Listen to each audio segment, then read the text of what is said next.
All right, really quick video this morning that deals with database design. And that's the question of, should we allow nulls in our database?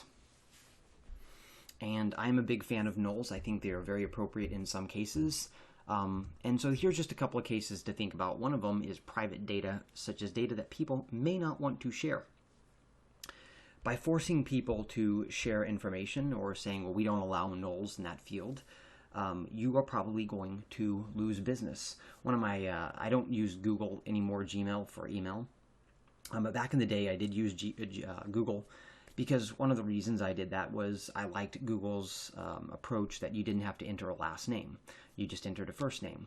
I don't go by my last name. I don't really care. It's so vague. It's Smith. I mean, there's nothing to be ashamed of, but the fact is not everybody goes by their last name or even wants that information out there. I mean, believe me, Tim Smith it's almost as bad as John Smith. I mean, it could be worse, though. John Smith is probably one of the worst names to have. Not really. If you're John Smith, it's great, but it's such a generic name, right? And so the point is like, excuse me, I just didn't want to put that on my email.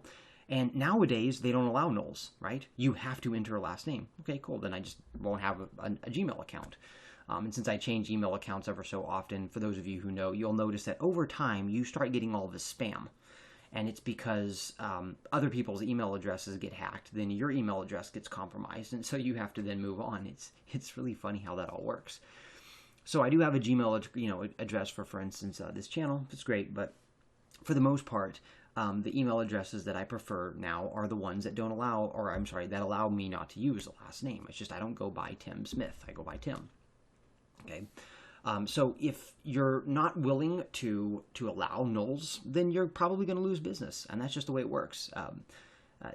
Google makes a lot of money off of their email service, and that's to sit there and say that they can sift your inbox and then they make advertisements to you. So let's stop pretending that they're paying so much money for an email address. No, they're making a lot of money. Okay, so if you don't want to lose business, allow nulls. It's the same thing with, like, let's say medical care data.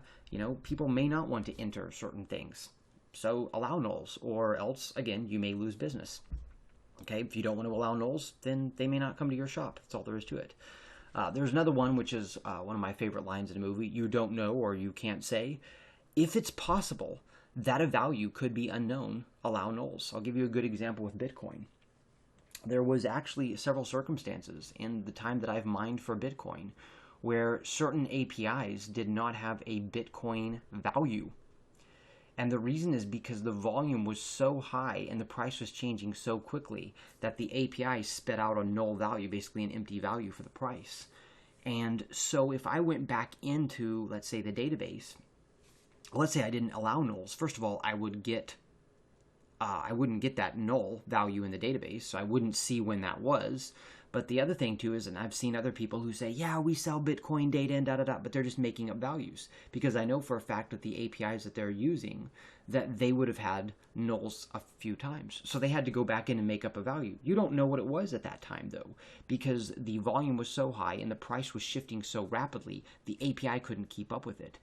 And that goes to show you that sometimes nulls are very accurate. To me, no data always trumps inaccurate data. Now, I can make the choice to go back in and remove those nulls in the sense that I can just remove those values since I don't know what it is. I could do that, right? I don't do that in that case because I want to keep that history. But the fact is that if there's a possibility that something is unknown at a given time, at any given time, then you definitely want to make sure that you allow for nulls in that field. Which brings me to my third point. There are scenarios and there are data, and many of you probably know this in design, that are either true or false. They cannot be another option. Yet I see this a lot with bit fields, where the developer, will allow them to be null. No, if it is truly a bit field, if you created a bit field and there could be a third option, then it's not a bit field. Okay, you need to come up with a different field. Remember, you have tiny ints, small ints, ends, etc. Come up with a different field. It's not a bit field. Bit fields, by definition, are true or false. That's it.